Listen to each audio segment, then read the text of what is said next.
ना इतना भी मत खाओ यार कि सब मलिदा खा लोगे तो कैसे चलेगा। नहीं वो तो बात सही है। गरमी अशी आहे की झाडाच्या सावलीला गाडी लावली आणि आज आहे उपवास।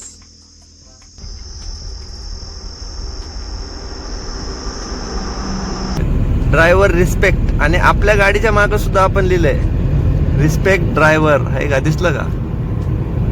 पण हे खातात किती, खायला पण एक लिमिट असते ब्रोकरला।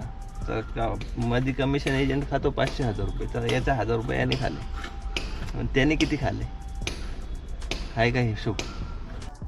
नमस्कार मित्रांनो, सगळ्यांना गुड मॉर्निंग, जय शिवराय आणि श्री स्वामी समर्थ। तर युनिफॉर्म अंगामध्ये घातलाय, तुमच्या लक्षात आलं असेल आपण विजापूरच्या पुढे निघालो असणार, तर ड्रेस घालूनच तयार आहे। आंघोळ पूजा पण उरकून घेतली, बरोबर 9:15 वाजलेत। आणि रात्री आपण थांबलो होतो बॉर्डरच्या अलीकडं, म्हणजे उमदीच्या अलीकडं, तिथं झोपलो, पूर्ण झोप कंप्लीट करून घेतली। कारण 4-5 दिवस झाले कंटिन्युअसली पळापळीत चालू आहे। म्हणजे पाहिलं असेल आपण राजकोटला, जामनगरला गेलो, जामनगरवरतून पण लगेच ट्रिप भेटली, खेचत पुण्यात आलो, पुण्यातून पण लगेच निघालो आणि बॉर्डरपर्यंत सर्व्हिसिंग करून बॉर्डरपर्यंत आलो। असा काहीसा आपण या सिरीजला प्रवास केलाय। आणि आता इथून बँगलोरचा मित्रांनो 500-600 किलोमीटरचा प्रवास आहे। आणि आपल्याला आजची डिलेव्हरी जी द्यायची आहे मटेरियलची, तर ती रात्री द्यायची आहे। मग रेडी होऊन सगळं आता इथं मागं राईक आहे। बट प्रॉब्लेम असा आहे की आज आहे आपल्याला चतुर्थी असल्यामुळं फक्त चहा घेऊया आणि मस्त अशी जर्नी सुरू करूया। तर चहा उरकलाय मित्रांनो आणि आपला प्रवास झालेला आहे सुरू बँगलोर पर्यंतचा। आता हे तुम्हाला रस्त्याच्या कडेला जी काही झाडं दिसत आहेत, आता ही भरपूर मोठी अशी पिंपळाची झाडं दिसतात। आता ही टिकवली म्हणून एवढी मोठी झालीत, बरोबर आहे की नाही? ज्या दिवशी राजकोट वरतून निघालो त्या दिवशी पण मी ते गोष्ट नोटीस केल्यात। त्याच्यानंतर काल आपण म्हणजे लाजच्या ब्लॉग मध्ये आपण पालखी मार्ग कव्हर केला, त्यावेळेस पण त्या गोष्टी कव्हर केल्यात। झाडं का महत्वाचे, आता इकडे बघा, इकडे कडुलिंबाची झाड आहे, मगाशी पिंपळाची झाड होते। आता ही झाडं एवढे दिवस टिकल्यात, म्हणजे याला 2-2, 3-3, 4-4 वर्ष झाले असतील ना एवढी मोठी होण्यासाठी। टिकली म्हणून एवढी मोठी झाली। आता जिथं जी गॅप आहे तिथं पण झाडं लावण्याचं काम चालू आहे, भरपूर ठिकाणी झाडं लावण्याचं काम चालू आहे आणि लागलं पाहिजे। कारण का, जे काय ग्लोबल वॉर्मिंगचं टेन्शन आहे, आज जेवढे तुम्ही इन्फ्रास्ट्रक्चर बनवताय चांगलीच गोष्ट आहे, सगळ्या त्या फायद्याचंच आहे। दळणवळण सुविधा फास्ट होते, पण त्याच्याबरोबर हे जे रस्त्याच्या कडेला झाडं लावलं, कारण ह्याच्यावरतून टेम्परेचर निर्माण होत आहे। जेवढं तुम्ही सिमेंट पृथ्वीच्या पृष्ठभागावरती टाकणार तेवढं हीट जनरेट होणार, पण त्याच्या बाजूला जर तुम्ही सावली निर्माण करत असाल तर ते ऑब्झर्वेशन होणार ना। म्हणजे तुम्हाला मला काय म्हणायचं समजून घ्या, जे काय ग्लोबल वॉर्मिंगचं टेन्शन आहे त्यासाठी आज या सरकार लोकांनी एकमेकांमध्ये भांडत बसण्यापेक्षा आहे ना, कोण सर्वात जास्त झाडं लावून रेकॉर्ड ब्रेक करत असा डिसिजन घेतला पाहिजे।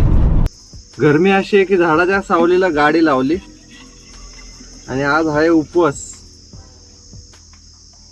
तर जेवणाचं अवघड आहे। जेवण आज नाहीच्या बरोबरच, म्हणून काय केलं, मगाशी याच्यापाशी केळं घेतली, चिक्कीची पाकिटं तर आपल्या गाडीमध्ये असतात। आणि सगळ्यात महत्वाचं, ऊन एवढं जास्त आहे ना, तर हेल्थ ओकेचं पॅकेट मी लास्ट टाइम तुम्हाला बोललो होतो की हे गाडीमध्ये ठेवत चला। आता ते मागच्या वेळेस तर संपलं होतं माझं, आज येताना परत घेतली होती। तर आता हे एक पॅकेट एनर्जी ड्रिंक येते। आपल्या गाडीमध्ये पाणी थंड करायची सोय एकदम मस्त आहे। तर हे जे थर्मास आहे ना, हे असं इथं ठेवलं, एसी चालू असला का त्याच्या विंड मधून मस्त थंड हवा येते, पाणी गार होऊन जातं, त्यामुळे त्याचं टेन्शन गेलं। तर आता हे एक पॅकेट घेऊ, चिक्कीचं एक पॅकेट आहे, 2 केळं आहेत, मस्त असा नाश्ता करता येईल, त्याला भूक लागलेली आहे, कारण प्रवास कंटिन्युअस चाललाय। चला, सगळ्यात महत्वाचं काय माहितीये का, हे मल्टीविटॅमिन सारखं आहे, त्याच्यावरतीच लिहिलेलं आहे हेल्थ ओके। बघा, health okay, vitamin B12, zinc आहे, B6 आहे, बरंचसं कॉम्बिनेशन आहे याच्यामध्ये।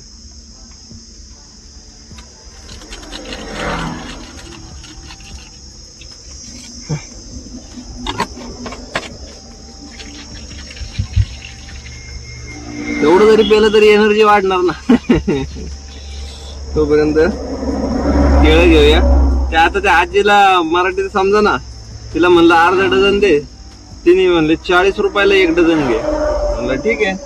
ते केळं प्रवासात 2-3 तर खाली निघाल्या.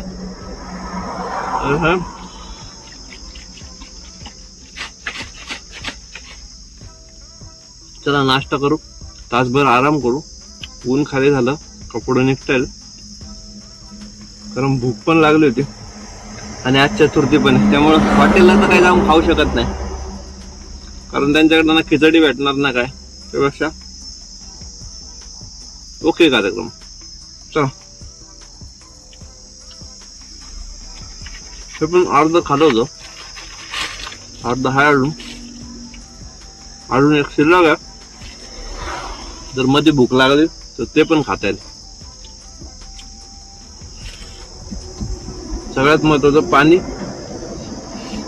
सारखं भिजत ठेवावं लागतं.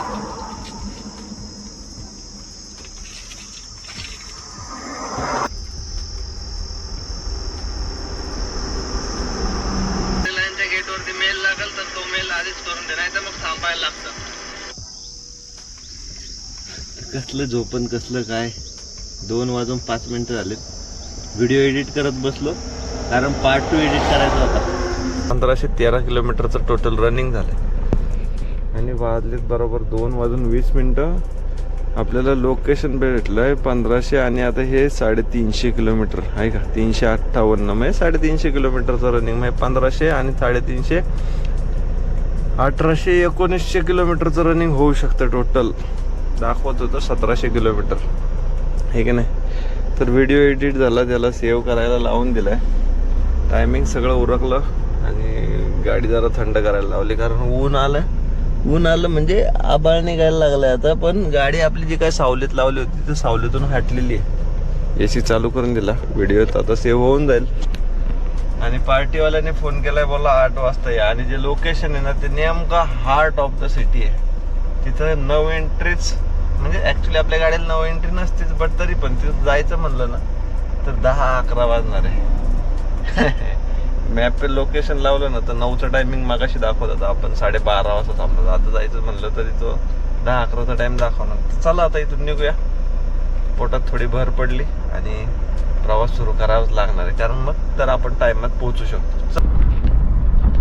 आणि मगाशी मला ट्रान्सपोर्टरने फोन केला, त्याच्यावरती पार्टीवाला लाईन वरती होता. मला बोलतोय गाडी अजून का पोहोचली नाही, 4 दिन लावले.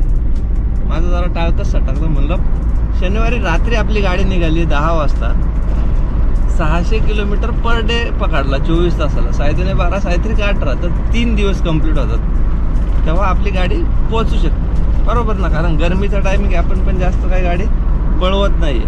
जे काही टायमिंगलाच पोहोचवतोय गाडी, म्हणजे 10 वाजेपर्यंत पोहोचू शकते. आता मॅपनुसार सुद्धा 9चाच टायमिंग दाखवते आपल्याला ज्या लोकेशनला आपण पोहोचू शकतो. बरं, हे जे मेन हार्टचं लोकेशन आहे, तर तिथं लोकेशनला आपल्या गाड्यांना परमिशन नाही आहे दिवसा. आपण पोहोचता रात्र होणार. मला बोलतो की 8 वाजायच्या आधी गाडी तिथं पोहोचव. म्हणलं कसं शक्य आहे. थोडी किरकिर झाली त्याच्यावरतून. म्हणलं देख भाई, मेरी गाड़ी को जिधर नो एंट्री लगेगा उधर से आगे मैं नहीं आऊँगा. वो जो लोकेशन है वो डायरेक्टली स्पॉट लोकेशन है, जिधर गाड़ी को परमिशन नहीं है कमर्शियल गाड़ियों को.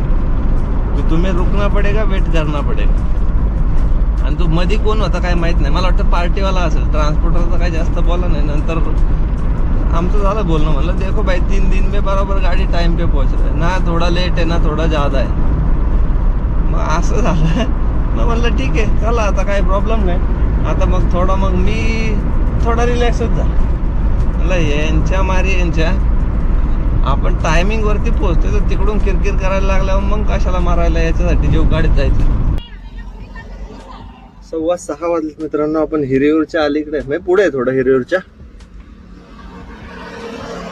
चहा घ्यावा म्हणलं, चहा.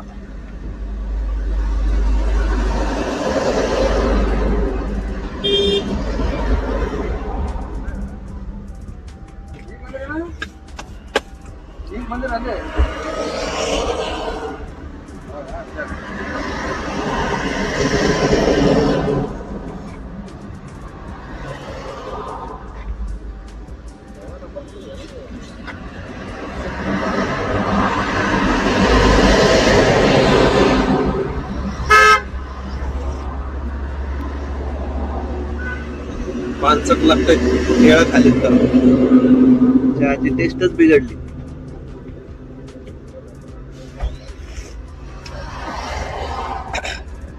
तर 6:15 वाजलेत मित्रांनो. सूर्य गेलायला बरोबर मावळायला आणि इथून आपलं अंतर राहिलं 150 किलोमीटर बँगलोरचं. म्हणजे जे काय आपल्या स्पॉट लोकेशन आहे ते. आणि समोर बघू शकताय जे काही क्लायमेट झालंय ना आता, असा अंदाज की बँगलोरमध्ये पाऊस सुरू असणार. 2-4 दिवसापूर्वी तर मोठं वादळी झाला, पण आता परत क्लायमेट तसंच आहे. तरी एखाद्या वेळेस रिक्वायरमेंट पण आपल्याला रिटर्नच्या बुकिंगची भेटू शकते बरं का.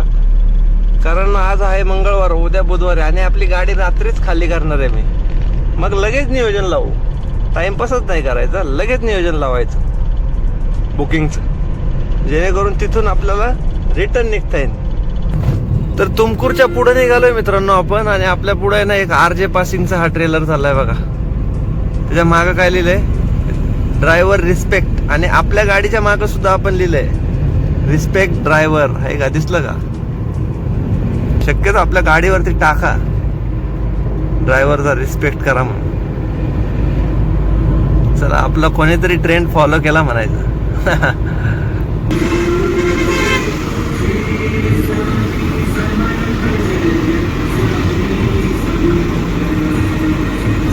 पहिलं तर टाइम बघून घ्या मित्रांनो, बरोबर 12 वाजायला आलेत. आणि हे बघा आता आपण आहे कस्टमरच्या रूमवरती. म्हणजे मोठा बंगला आहे, त्यातली ही एक रूम आहे त्याची, लेबरची त्यांच्या एक मस्त अशी रूम आहे, सगळं फॅसिलिटी आहेत. आणि आपल्याला जेवण पण आलं. बघू, डोसा मागवला होता, राईस मागवला होता. गाडी काही खाली झाली नाही, त्यामुळं त्यांच्या घरापाशी आणून गाडी लावली. कारण तिथं ज्या ठिकाणी आपण गाडी खाली करायला गेलो त्या लोकेशनला जागाच नव्हती गाडी उतरवायला, मटेरियल. मग काही ऑप्शन नव्हता. आणि रात्रीच्या आता वाजले 12, म्हणजे 11-11:30 आपल्याला त्या लोकेशनवरती. ॲक्च्युली ते 1 वेचे रोड होते, तिथं काही ऑप्शनच नव्हतं. मग शेवटचा पर्याय असा, डायरेक्टली रूमवरती आलो त्यांच्या आणि जेवण मागवून घेतलं, कारण उपवास सोडायचा आहे. भरपूर अशी भूक लागलेली. तर डोसा, राईस, चटणी, रायता. चला जेवण करून घेतो आता.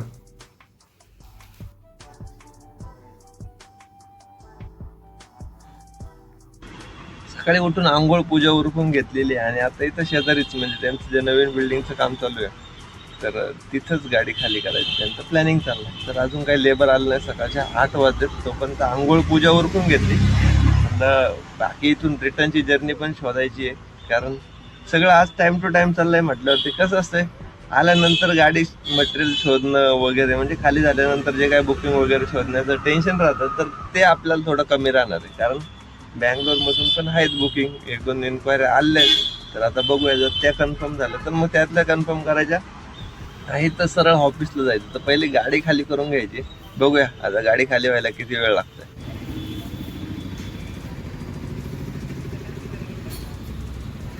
तर तिकडं आतमध्ये आपली गाडी लावलेली आहे आणि आपण आता आलो नाश्ता करायला. 11:15 वाजलेत मित्रांनो. आता आपण गाडी घेतोय बरं का पुढं. चला गंमत दाखवून देतो तुम्हाला आता अनलोडिंगची.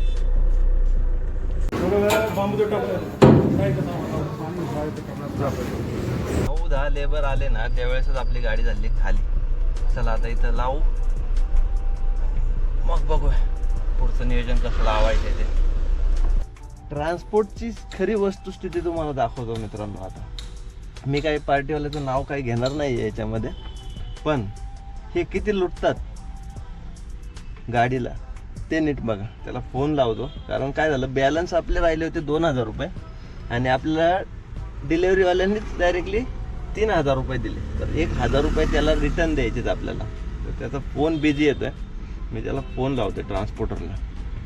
म्हणजे किती मोठा झोल मारतात हे, मध्ये किती मोठा फाळका मारू शकतात, याची वस्तुस्थिती दाखवून देतो आता. वो आप, हेलो, वो आपको 1,000 रुपये डालने के थे ना?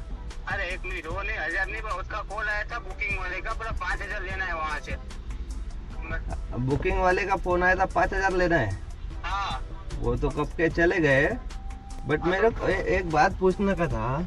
हाँ, आपने मेरे को, मैंने आपको 35 बोला था बराबर, वो बोले, आप बोले नहीं।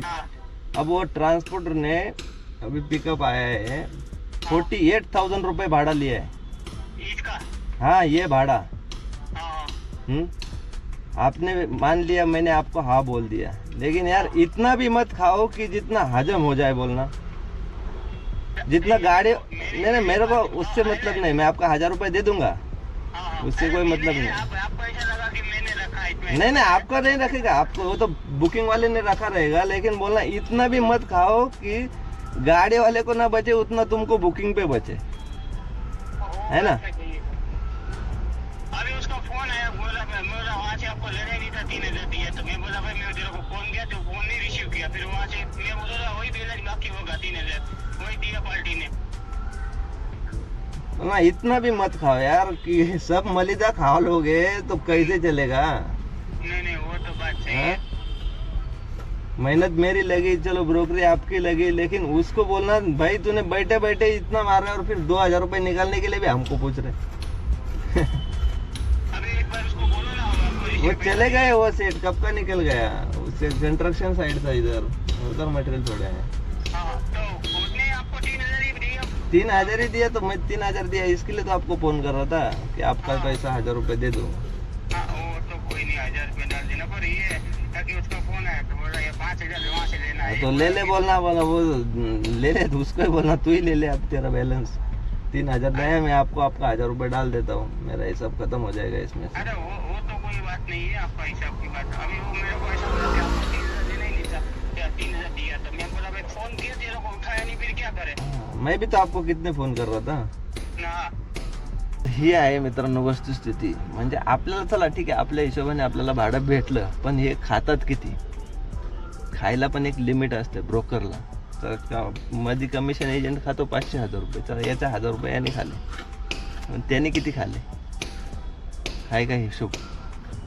असं आहे ट्रान्सपोर्ट सेक्टर सध्या. हिशोब पण समजून घ्या मित्रांनो, कारण ते सगळ्यात महत्त्वाचं आहे. आपलं हे 1800 किलोमीटरचं रनिंग झालंय राजकोट ते बँगलोरचं, आणि आपण डिझेल भरलो होतं 12,000 रुपयाचं, तर त्यातलं अजूनही आपल्या 4 पोल शिल्लक आहेत. एवढं डिझेल शिल्लक आहे अजून गाडीमध्ये. टोलचा विचार कराल तर आता हे नाईस रोडचा आता पहिला एक्झिटला आपण घेतलाय, त्यामुळं 60 रुपये फर्स्ट एक्झिट, 120 रुपये हे वाढले. असं 2200 ते 2300 रुपये आपल्याला टोल खर्च आलाय. टीपीचं म्हणायचं तर 2 टीपी, अहमदाबादचा आणि म्हणजे गुजरातचा आणि कर्नाटकचा, तो 111, हा 110, 250 धरा, पण 300 रुपये धरले आपण, कारण कमिशन पण त्यात जातं त्यांचं, नाही का. ते 50-50 घेतात, हे पण घेतात. आता रिटर्नच्या बुकिंगसाठी तिथं बसून मी ट्राय करत होतो, जरा बुकिंगवाल्यांना फोन वगैरे लावले, पण ते असंच, एक तर पुण्याचं होतं, पिण्यावरतून पुण्याचं, ते आता आपला व्हिडिओ बघत असतील, मला बोलले 9,500 रुपये पिण्यावरतून पुण्याचं भाडं. त्याला म्हणलं एक काम करतो, तिकडूनच कट कर. मी नाही कट करणार, नाही तर मग ऐकायला लागेल. त्याने तिकडून फोन कट केला. म्हणजे ही वस्तुस्थिती आहे. बघितली का मित्रांनो आता गंमत. 7207 इथं थांबली आहे विजयदादांची गाडी. विजयदादा आले चेन्नईवरतून. अरे अरे बरेच ओळखीचे वाटतात. चला लावूया गाडी सावलीला, नंबर लिहूया आणि बुकिंग शोधूया.